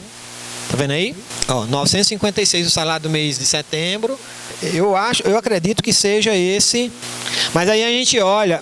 Isso, exatamente. Mas às vezes, não, ó, a gente pode olhar na CTPS do reclamante, quanto era o salário dele aqui, ó, 956,62, ó, bateu lá com a inicial, né? A gente já tem aí uma diretriz que o salário, que provavelmente as verbas sejam calculadas sobre esse salário, que o FGTS seja calculado sobre esse salário. Isso aqui foi o quê? Em 2012, né? Mas aí, será que houve alguma evolução? Tem, por exemplo, um contra-cheque aqui, tem 669, mas só referente a 21 dias, né? Vamos dar mais uma olhadinha aqui para frente. Ó, basicamente os documentos que tem assim são esses, né? Então, assim, é um trabalho de investigação para você olhar. Às vezes, por exemplo, tem um depósito, tem um saldo, tem um extrato do FGTS. Então, se você, pelo extrato do FGTS, você dá para você deduzir ali, se o cara depositou 8% lá, R$80, então, sinal que ele ganhava R$1.000. Você pode fazer uma apuração aí sobre isso também. Normalmente, quando não tem nada, também às vezes na sentença, a própria sentença, a juíza diz, né, que a base de cálculo é tanto, quando há alguma divergência com relação à base de cálculo. E às vezes quando não tem nada, o grande problema é esse, nos processos, a gente pega processo, por exemplo, que não tem nada, não tem informação nenhuma, tem uma evolução lá, você quer calcular o FGTS de 5 anos, não tem nada, não tem um contra-cheque, não tem... Aí você fica perdido, o que é que eu faço? Então, quando tem contra-cheques, mas falta um, você faz uma média. Né? Você pega assim, aquele mês está faltando, você faz uma média dos meses que tem, né? Normalmente o juiz já determina isso, mas quando não tem nada, o calculista fica meio perdido. É a grande dificuldade que a gente tem de saber qual a base de cálculo dessa verba. Mas aqui, pelo que a gente viu, a CTPS é 956. O reclamante já disse que é 956. Mais do que isso, não poderia ser, porque ele já admitiu que é 956, a gente vai limitar pela inicial também. É ruim assim, quando dá inicial, o reclamante diz, ó, é 3.000, aí você vai olhar nos contra-cheques, é 1.000. Aí você não vai botar os 3.000 que o reclamante está pedindo. Mas nesse caso aqui, se o reclamante já diz que é 9.000, os pedidos têm que ser limitados à inicial. Você não pode deferir, geralmente, verbas superiores ao que está sendo pedido da inicial. Se ele diz que na inicial o salário é 956, a gente pode confiar nisso daí, né? Se não tiver outros elementos, o certo é procurar elementos, contra-cheques, fichas financeiras, TRCT. O TRCT, que é o termo de rescisão de contrato de trabalho, é muito importante porque ele normalmente tem o salário da rescisão do empregado. Então, nesse caso aqui, eu consideraria aqui como salário esse mesmo salário que ele falou aqui na inicial, 956,62. Vamos ver aqui qual é o período de trabalho dele. Normalmente eles contam a historinha aqui, ó.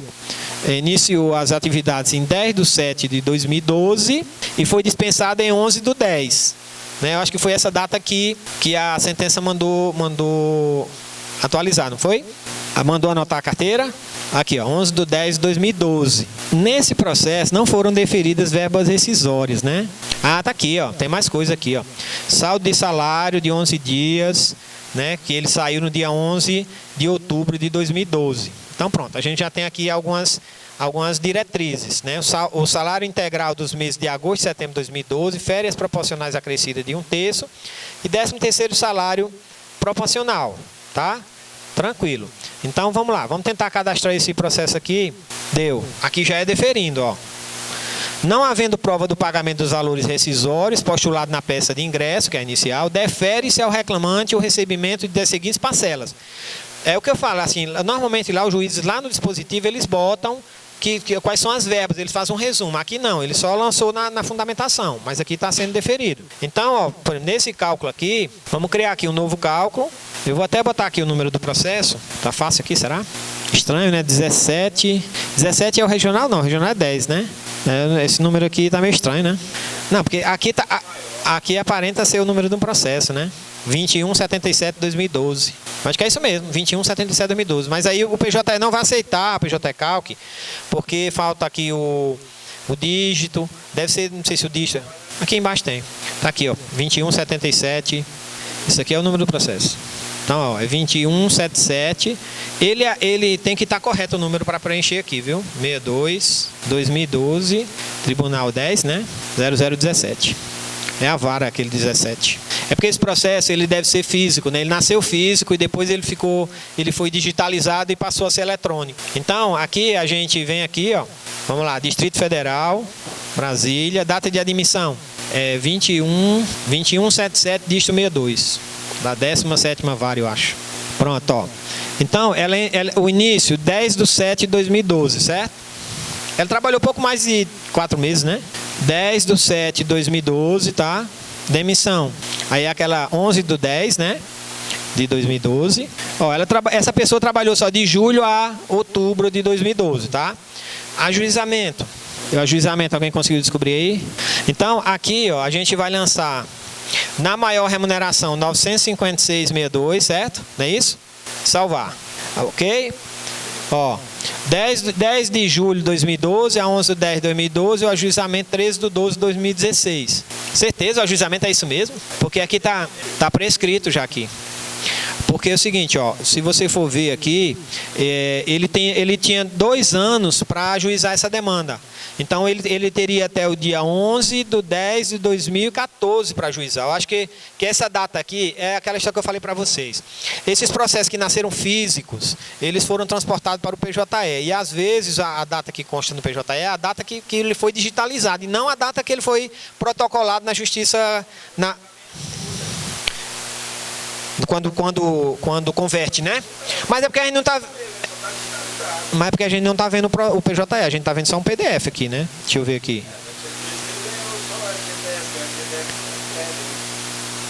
Não, ele recebeu as verbas rescisórias também. Deixa eu ver aqui, viu? Será que não acorda isso? Precisa dar uma olhada, né?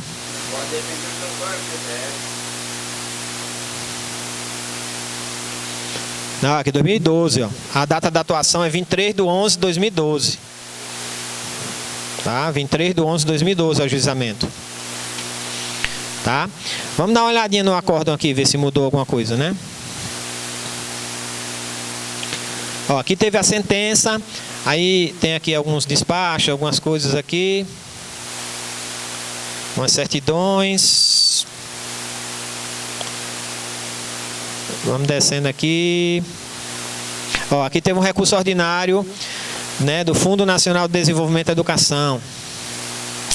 Pronto, teve um recurso ordinário. Vamos lá. Então, aí aqui vai ter todo o trâmite do recurso. Vai subir. Aí um alvará aqui para liberação de FGTS.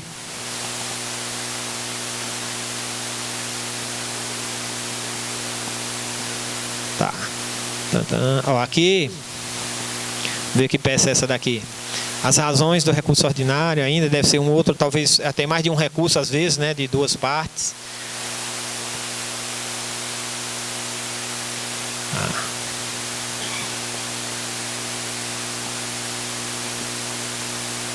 Aqui está mandando subir o recurso, ó, né, o juiz recebendo o recurso, mandando subir. Tal, subiu.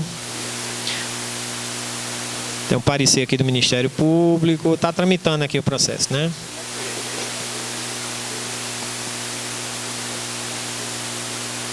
Pronto, acho que isso aqui é o acórdão.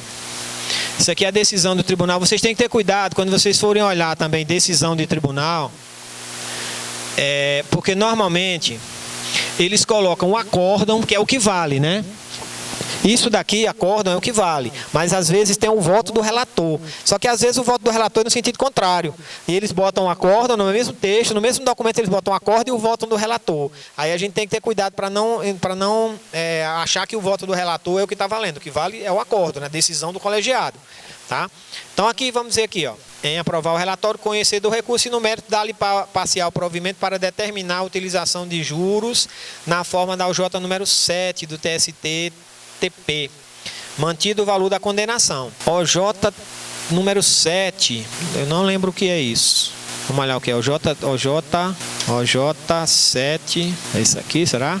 Tribunal Pleno, né? Um OJ do Tribunal Pleno. A questão do percentual do juro de mora aplicável na condenação da Fazenda Pública fomenta interesse e discussões, tendo em vista as diversas alterações legais e constitucionais que reduziram os índices em relação às demais execuções trabalhistas e sua repercussão na jurisprudência do Tribunal Superior do Trabalho. Não diz nada nessa súmula. É mais assim, dizendo que é Fazenda Pública, né? Que é juro da Fazenda Pública em razão da União de fazer parte aqui do Polo, né? É isso. Eu não conhecia essa súmula essa OJ do Tribunal Pleno do TST. Então é juros da Fazenda Pública, pelo que eu estou vendo aqui, né? Não é estranho essa OJ, porque normalmente eles dizem o que é para fazer. Eles só dizem assim, a questão do percentual de juros de mora aplicável nas condenações da Fazenda Pública só fomenta interesses, discussões, tendo em vista as diversas alterações legais e constitucionais que reduzem os índices em relação aos incidentes nas demais execuções trabalhistas e sua repercussão na jurisprudência do TST. A única coisa que ele está dizendo aqui é que fomenta discussões, mas normalmente não consegue, né? Assim, lá no TRT 21 não. Quando a união é condenada subsidiariamente, o juro de mora é 1%. Mas ela recorre também, mas não consegue não. Lá não consegue, mas eu entendi. E aqui como é... Pronto. Mas vamos ver aqui, vamos continuar aqui, só para a gente não perder o foco. Então aqui vamos salvar, né? E vamos então cadastrar as verbas, tá? Então, quais foram as verbas que foram deferidas? Foi o saldo de salário, né? Vamos voltar lá. Aqui, né? Foi saldo de salário, salário integral dos meses de agosto e setembro de 2012. Nessa situação aqui, a gente cria um salário retido aqui, ó, tá? O saldo de salário é só do último mês. O salário retido, ele vai pegar um período maior, tá? Quando tem 2, 3 meses em atraso, como é esse caso aqui. Aí a gente faz a configuração. Pode. E aqui o que mais? Férias proporcionais, acrescida de 1/3 e 13º salário proporcional. Então, deu férias e 13º salário, tá? Vamos salvar aqui, qualquer coisa, depois a gente faz outras verbas. Com relação aqui ao salário retido aqui, ó, ele pega do período todinho aqui, ó, tá? Então, você pode vir aqui, ó, no salário retido, aqui na parte das ocorrências, e excluir os meses que não entram, ó. Qual foi o mês que ele deferiu lá? Eu acho que foi agosto e setembro de 2012, né? Ó. Então, você vai deixar marcado só esses dois, tá? Esse último mês aqui é exatamente o saldo de salário, né? Mas a gente pode fazer separado para ficar mais didático, tá? Então, eu vou salvar aqui, ó. Então, nesse salário retido aqui, eu estou calculando só os 2 meses de salário atrasado. A base de cálculo, ó, é aquele lá, a maior remuneração, tá? Você pode utilizar a maior remuneração ou pode utilizar, nesse caso, na verdade, ó, vamos voltar aqui. Voltar aqui, ó. Aqui onde eu lancei 956,62, aqui na última remuneração a gente pode lançar também, porque ele vai servir para todo o período, né? Que a gente vai calcular FGTS também, né? Ele vai criar aquele histórico. Ou eu poderia fazer isso, ou eu poderia vir aqui no próprio histórico salarial e criar um histórico, né? Então eu vou entrar aqui, eu vou desmarcar aquela questão da contribuição previdenciária, tá? E marcar o FGTS. Ele não foi deferido o FGTS também? Sim ou não? Ó, tá acelerado? Não, mas eu vou explicar com calma. Preste atenção no que eu estou falando aqui, do que eu estou falando. Esqueçam o computador de vocês por enquanto, que vocês vão assimilar melhor. Depois eu mostro com calma e vocês fazem aí, tá bom? Vamos fazer aqui.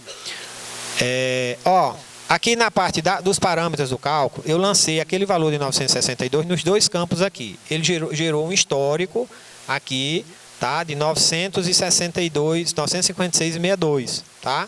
Aqui, ó. Quais foram as verbas que foram deferidas? Saldo de salário, salário integral dos meses de agosto e setembro, férias proporcionais e 13º salário. Acho que ele deferiu também o FGTS e a multa, tá? Como ele deferiu a multa e o FGTS, eu já marquei aqui, ó, o FGTS, tá? Eu vou precisar fazer aquela alteração lá do 13º salário? Não, por quê? Porque a gente vai calcular a própria verba 13º salário. Ela não deferiu também o 13º salário? Então, aqui nesse histórico, eu só preciso marcar isso aqui, ó, tá? A incidência do FGTS no histórico salarial que foi criado aqui, ó, em dados do cálculo, parâmetros do cálculo, tá? Criei aqui R$ 956, ele gerou esse histórico aqui, tá? E nas verbas, o que foi que eu fiz? Criei as 4 verbas, 13º, férias, saldo de salário e salário retido. No salário retido, eu entrei aqui, ó, nas ocorrências da verba e desmarquei os 2 meses, o de cima e o de baixo. Por quê? Porque só foi deferido de salário retido 2 meses, não foi? Agosto e setembro, que tem lá na sentença, ó. Aqui, ó, agosto, 11 dias é o saldo de salário, tá? O salário integral dos meses de agosto e setembro de 2012 e as férias e o 13º salário. Beleza?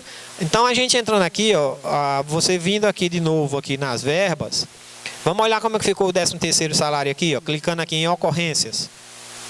4/12, tá? Mas aí tem uma questão, ele não deferiu aviso prévio, né? Vocês viram aviso prévio aqui? Não, né? Não tem aviso prévio, tá? Então, o que acontece? Aqui, ó, no cálculo, na parte de dados do cálculo, parâmetros do cálculo, a gente tem que desmarcar isso aqui, ó, projetar aviso prévio indenizado, tá? Não foi deferido isso, o aviso prévio, e por padrão ele já vem marcado, por isso que deu 4/12 lá, deve dar diferente agora, ó. Vamos salvar aqui, botar aqui nas verbas. Como eu fiz aquela alteração, ele está pedindo para regerar, porque vai influir nas férias e no 10º. Vou regerar. E agora, vamos olhar como é que ficou o 13º salário. Ó, 3/12. Exatamente porque o período que ele trabalhou, aquela contagem que eu ensinei para vocês ontem, ó. Ela entrou no dia 11 de julho de 2012. Então, ela tem direito a 1/12 de julho, 1/12 de agosto, 1/12 de setembro. Outubro ela não tem direito, por quê? Porque ela só trabalhou 11 dias. Então, ela não vai ter direito. Por isso que deu só 3/12. Do mesmo jeito é das férias, ó. Se eu voltar aqui nas férias, eu clicar aqui em ocorrências da verba, está aqui quantidade 3/12 das férias também, proporcionais. Só que a contagem é diferente, é de mês a mês. A contagem das férias vai de 10/7 a 10/8, 1. 10/8 a 10/9, 2. 10/9 a 10/10, 3. E aí 10 a 11 só dá um dia, não por isso que só são 3/12. Certo? Então, o segredo aqui, a gente lembrar dessa questão do aviso prévio. Se não foi deferido o aviso prévio, ele não pode ser incorporado no contrato, né, para nenhum fim. Então, voltando aqui nas verbas. Nós calculamos o 13º, as férias, o saldo de salário e o salário retido. Só que a gente não colocou a base de cálculo, né? A gente só cadastrou as verbas aqui e viu essa questão dos duodécimos. Mas, por exemplo, o saldo de salário, qual é a base de cálculo? Nós vamos puxar tudo do histórico, ó. Última remuneração.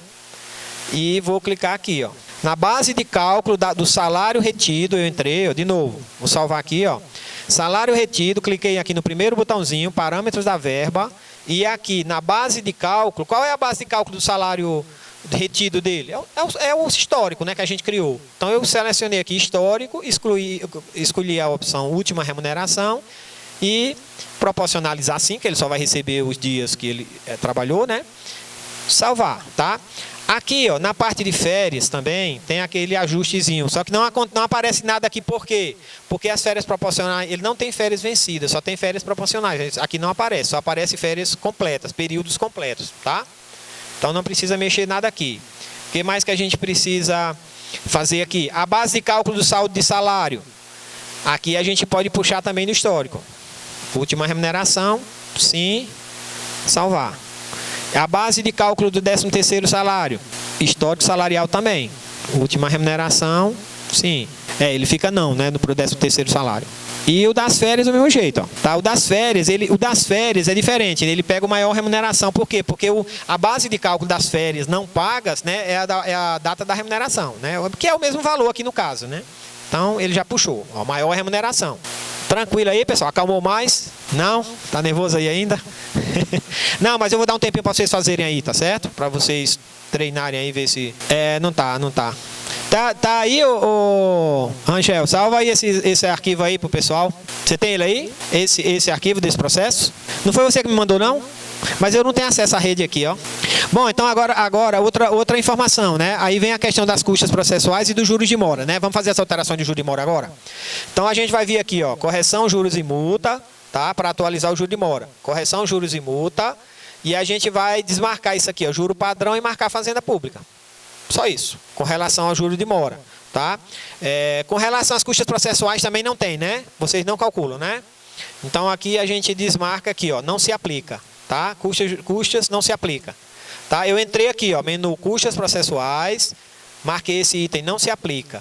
Entrei aqui em juros, correção, juros e multa, tá? E marquei aqui, onde tem esse campo aqui do lado direito, de juros de mora, eu marquei fazenda pública, tá? Salvei. Com relação à verba previdenciária, a gente precisa ver que empresa é essa aqui, qual é a natureza jurídica dela, para a gente poder calcular, para a gente ver quais são as alíquotas dela, tá? Deixa eu ver aqui se eu tenho aqui o primeiro cálculo. É o que aqui? Reclamado. Lion Executivo, Comércio, Serviços Empresariais Limitada. É tipo um escritório, né? Deixa eu ver o que é que o cara fazia aqui, ó. A pensionária para prestar recepcionista. É alguma coisa relacionada a escritório, né?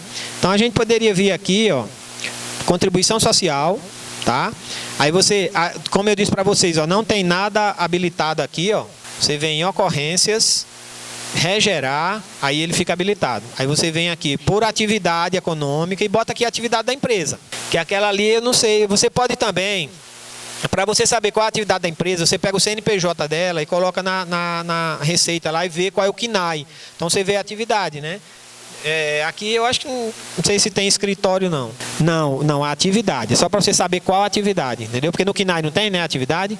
Eu acho que não tem escritório. Então, não deu para saber aqui o que é. Lion Executiva, Comércio e Serviço. Comércio, né? Boa ideia, comércio. Então pronto, ó. Comércio, vamos botar aqui, comércio varejista de alguma coisa, né? Tá aqui, comércio varejista de bicicleta. Não é isso não, mas vou botar aqui, certo? Aí a gente, pra gente não perder tempo com isso, certo? Aí você vai salvar, quando você confirmar aqui, ele vai puxar, ele está dizendo aqui, ó, pelo menos uma alíquota do empregador por atividade como deve ser selecionada. Porque você tem que dizer aqui, ó, apurar empresa, apurar SAT, tá? O dele, mas qual é a atividade, não tem não?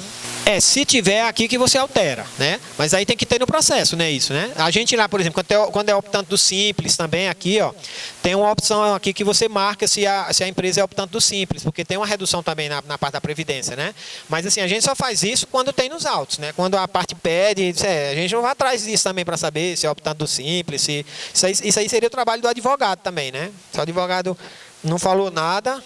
Tem gente que consulta, né? E vai lá, olha se é optando do sim, mas tem gente que não, né? Que depende da orientação do órgão que você está vinculado, né?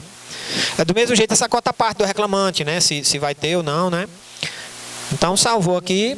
Esqueci de alguma coisa na sentença? Precisa. Aqui o FGTS, a multa, né?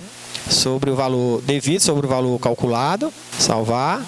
Vamos dar uma olhadinha na sentença de novo aqui, ó. O saldo de salário de 11 dias de outubro de 2012, salário integral nos meses de agosto e setembro, férias proporcionais acrescidas de 1/3 e 13º salário proporcional. Tem uma coisa aqui que eu esqueci.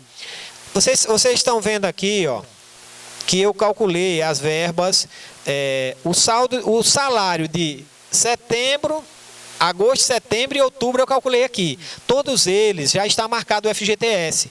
Então aqui, ó, no histórico, eu tenho que desmarcar esses FGTS aqui, ó, de agosto, setembro e outubro. Por quê? Porque eu já calculei na própria verba, só precisa ficar julho.